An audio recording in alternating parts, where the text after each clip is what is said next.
ព្រឹត្តិការណ៍ប្រណាំងម៉ូតូត្រៃពានរង្វាន់អ៊ីនូឆ្នាំ2026បានបើកដំណើរការទទួលការចុះឈ្មោះចូលរួម 30% ហើយសម្រាប់អ្នកចុះឈ្មោះបន្តនឹងមានកាដូលើកទឹកចិត្តជាច្រើនបន្ថែមទៀត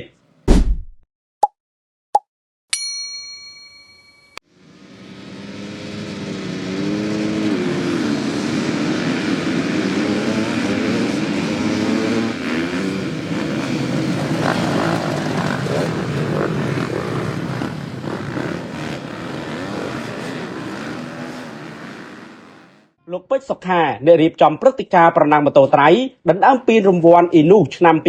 2026បានជម្រាបជូនថាព្រឹត្តិការណ៍ប្រណាំងម៉ូតូត្រៃដណ្ដើមជើងឯកពានរង្វាន់អ៊ីនូឆ្នាំ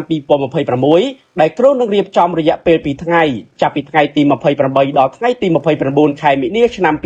2026ដែលនឹងធ្វើការប្រណាំងនៅទីលានអ្នកអង្គការលីយ៉ុងផាត់ទទួលបានអ្នកចុះឈ្មោះចូលរួមប្រណាំងចំនួន 30% ហើយនៃចំនួនកីឡាករកីឡាការិនីចូលរួមធៀបកាលពីឆ្នាំ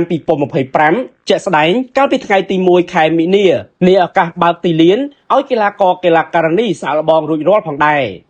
អ្នករៀបចំព្រឹត្តិការណ៍ប្រណាំងម៉ូតូខាងលើលោកពេជ្រសុខាបានបញ្ជាក់ទៀតថាការប្រណាំងម៉ូតូគឺនៅសល់រយៈពេលប្រមាណជា7ខែទៀតប៉ុណ្ណោះដូច្នេះការចុះឈ្មោះអាចនឹងចុះឈ្មោះចូលរួមប្រណាំងម៉ូតូតាមរយៈអនឡាញដែលកាន់តែបង្កលក្ខណៈភាពងាយស្រួលសម្រាប់កីឡាករកីឡាការិនីដែលមានបំណងចូលរួមពិសេសអ្នកនៅខេត្តឆ្ងាយៗក្រៅពីបង្កលក្ខណៈកាន់តែងាយស្រួលនោះគណៈកម្មការរៀបចំការប្រកួតដែលកំពុងទទួលការចុះឈ្មោះក៏មានការលើកទឹកចិត្តដល់អ្នកចុះឈ្មោះដោយបន្ថែមនៅប្រេងម៉ាស៊ីនចំនួន2កំប៉ុងនិងមួកមួយផងដែរ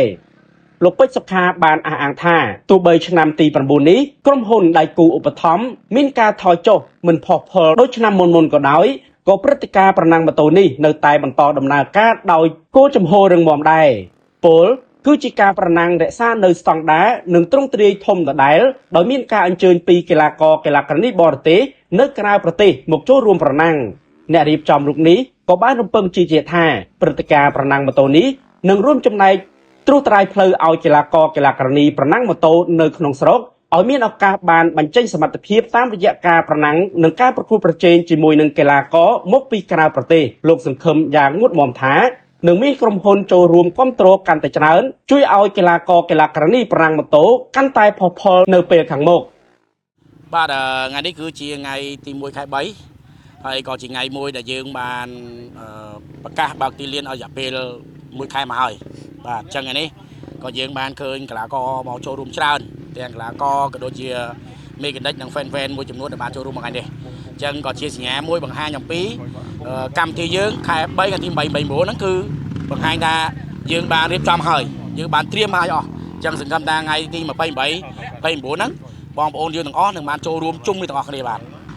បច្ចុប្បន្នកាលនេះយើងនិយាយពីកីឡាករដែលយើងត្រៀមហ្នឹងគឺយើងមានច្រើនហើយដោយសារយើងប្រើតាមបច្ចេកទេសអនឡាញ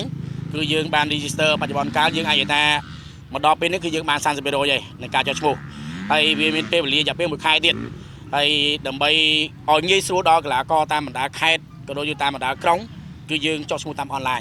អញ្ចឹងយើងមានក្រុមការងារយើងទាំងអស់ហើយតាម page របស់យើងបងប្អូនដែលមានបំណងចង់ចុះឈ្មោះតាមរយៈ page របស់យើងហើយនឹងមានការផ្ដល់ជូនជាមួយប្រេងម៉ាស៊ីន2កំប៉ុងហើយមួយទៀតបើសិនជាបងប្អូនចាប់ដើមចុះឈ្មោះចាប់ពីឥឡូវទៅឬមួយក៏ថ្ងៃកន្លងមករហូតដល់មុននៃកម្មវិធីហើយការចុះឈ្មោះនេះយើងចង់បង្ហាញថាចង់ឲ្យបងប្អូននឹងទម្លាប់ឲ្យបានងាយស្រួលឲ្យបានដឹងហើយជាងាយស្រួលល្អប្រសើរសម្រាប់អ្នករៀបចំក៏ដូចជាអ្នកចុះឈ្មោះមួយចំនួនដែរអញ្ចឹងបច្ចុប្បន្នកាលនេះគឺយើងបាន 30% នៃចំនួនមនុស្សដែលបានចុះកាលពីឆ្នាំមុនទៅហើយបាទបើយើងគិតថាសម្រាប់ឆ្នាំនេះយើងអាចនិយាយថាជាលើកទី9ក្នុងរយៈពេល10ឆ្នាំដែលខ្ញុំធ្វើនេះដោយសារឆ្នាំមួយចំនួនក៏យើងអត់បានយើងធ្វើអត់បានធំត្រៀបប៉ុណ្ណាទេប៉ុន្តែវាជាលើកទី9ហើយដែលយើងធ្វើកន្លងមកហ្នឹងហើយធំហ្នឹងហើយលក្ខណៈពិសេសសម្រាប់ឆ្នាំនេះវាមិនខុសពីឆ្នាំមុនកន្លងមកទេដោយសារអីឆ្នាំកន្លងមកទៅយើងមានកីឡាករច្រើនពីបណ្ដាប្រទេសដែលមានដូចពីប្រទេសផ្សេងៗនៅជុំវិញយើងហើយឆ្នាំនេះក៏យើងមិនបានអញ្ជើញប្រទេសមួយចំនួននៅជុំវិញដែរដោយសារតែយើងមានការខ្វះខាតនៅ sponsor មួយចំនួនប៉ុន្តែសម្រាប់កីឡាករដែលប្រទេសដែលយើងធ្លាប់បានអញ្ជើញកន្លងមកនៅតែត្រៀមមកដដែលដូចជាវៀតណាមអ៊ីតាលីឥណ្ឌូនេស៊ីអីគឺគាត់ត្រៀមមកហើយអញ្ចឹងយើងសង្ឃឹមថាវាជារូបភាពថ្មីម្ដងទៀតដែលយើងកំពុងតែលំបាកក្នុងបច្ចុប្បន្នកាលនេះដែលយើងអាចធ្វើបានក្នុងវិស័យមួយនេះបាទសម្រាប់ខ្ញុំជា organizer ផ្ទាល់ហើយរាល់ report ទាំងអស់គឺក្នុងដៃរបស់ខ្ញុំ រៀងរាល់ឆ្នាំខ្ញុំគិតថាក្នុងឆ្នាំនីមួយៗគឺកីឡាករមានការផ្លែកហើយកើនឡើងច្រើនសូម្បីតែស្ទុះនៃការលេងវិស័យហ្នឹងគឺច្រើនមែនទែនខ្ញុំគិតថាវាជាសក្តានុពលមួយណាសម្រាប់វិស័យនេះដែលយើងបង្កើតឲ្យមាន event ច្រើនហើយបង្កើតឲ្យមានកម្មវិធីកាន់តែច្រើនបងប្អូនគាត់ស្រឡាញ់ចូលចិត្តគាត់ចូលរួមនឹងលេងច្រើនហើយខ្ញុំឃើញថាមួយឆ្នាំកីឡាករមានការកើនហើយដែរបើខ្ញុំនិយាយអញ្ចឹងកាលពីឆ្នាំមុនយើងមាន179នាក់ជិត200នាក់ហើយខ្ញុំគិតថាវាជាកំណើន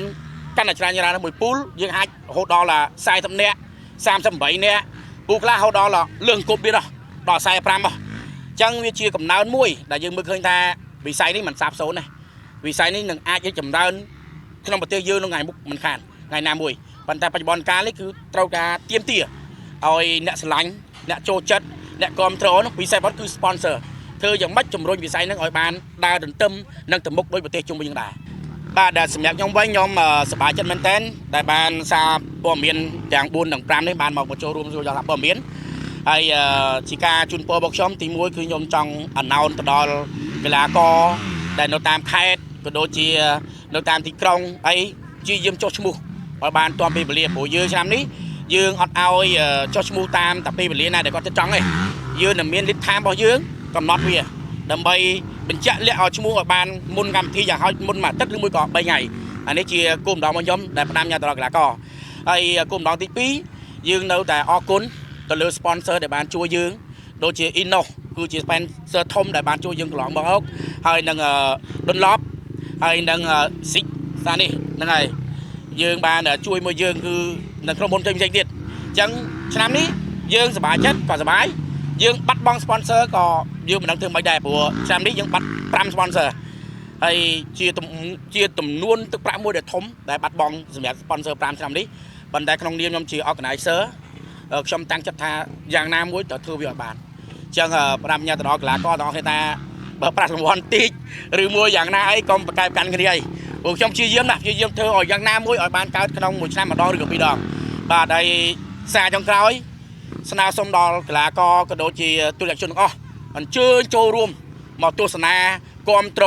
លើកស្ទួយនៅវិស័យរបស់យើងទាំងអស់គ្នានៅថ្ងៃទី28 29ក្នុងខែ3នេះបាទតាក់ទងជាមួយវិញ្ញាសាខ្ញុំបានកម្រងហើយបានធ្វើហើយក៏បានបញ្ជូនទៅដល់ខាងសហព័ន្ធដែរហើយខាងសហព័ន្ធក៏បានឆែកហើយឆ្នាំនេះខ្ញុំធ្វើដល់11 category ច្រើនមែនទែនគឺជាចំនួនមួយដែលយើងមិនអាចគិតថាលើសពីឆ្នាំមុនហើយការដែលធ្វើនេះខ្ញុំគិតថាដោយយើងមើលឃើញពីកម្រិតនៃសមត្ថភាពកីឡាករយើងចង់ញែកវាឲ្យដាច់យើងចង់ឲ្យកីឡាករគាត់មានអារម្មណ៍ថាគាត់ជិះទៅ fit ជាមួយម៉ូតូគាត់ជាមួយអាយុគាត់ហើយអ្វីផ្សេងៗគឺកីឡាករកូនក្មេងអញ្ចឹងដោយសារសន្ទុះនៃឪពុកម្ដាយគេគ្រប់គ្រងហើយឪពុកម្ដាយគេបានផ្ដល់ឱកាសឲ្យកូនគេលេងគឺអញ្ចឹងក្នុងកម្មវិធីមួយដែលមកលេងហើយមិនសមជាមួយនឹងសមត្ថភាពកូនគេអាយុអ្នកធំជាមួយអាតូចជាមួយធំអញ្ចឹងគេអត់សប្បាយចិត្តខ្ញុំគិតថាជារឿងមួយដែលធ្វើឲ្យវិស័យហ្នឹងនឹងធ្លាក់ចុះអញ្ចឹងខ្ញុំជាអ្នករៀបចំចង់បានគិតច្បាស់លាស់ថាពូលឲ្យខ្ញុំប្រយ័ត្នហើយប្រុងប្រយ័ត្នបំផុតគឺកូនក្មេងអញ្ចឹងឆ្នាំនេះគឺយើងកើរហូតដល់11ខ្លះអញ្ចឹងជាខ្លះមួយដែលយើងបានពិភាក្សាជាមួយនឹងសហព័ន្ធហើយគាត់ជំរុញគ្រប់គ្រងយើងថាក៏ល្អប្រសើរដើម្បីឲ្យកតាការីនីមួយៗហ្នឹងសម្បត្តិមួយហ្នឹងឲ្យមានវាស់កម្រិតឲ្យបានច្បាស់លាស់ទាំងអស់គ្នាបាទអរគុណសម្រាប់ការប្រណាំងម៉ូតូនៅក្នុងឆ្នាំ2026នេះវិញ្ញាសាប្រណាំងកាន់ដល់11វិញ្ញាសាដោយប្រភេទអាយុនីមួយៗបែងចែកចេញតាមប្រភេទអាស្រ័យទៅតាមការកំណត់របស់សហព័ន្ធយានយន្តកម្ពុជាហើយនៅក្នុងនោះក៏មានប្រភេទអាយុសម្រាប់កុមារផងដែរជាការរួមចំណែកអភិវឌ្ឍធនធានកីឡាករវ័យក្មេងសូមបញ្ជាក់ថាការចុះឈ្មោះប្រណាំងម៉ូតូបើទទួលបានតាមរយៈអនឡាញនិងចុះឈ្មោះដោយផ្ទាល់តាមរយៈក្រុមការងាររៀបចំព្រឹត្តិការណ៍ប្រណាំងដោយបិទបញ្ចប់ការទទួលមុនថ្ងៃប្រកួតមួយសប្តាហ៍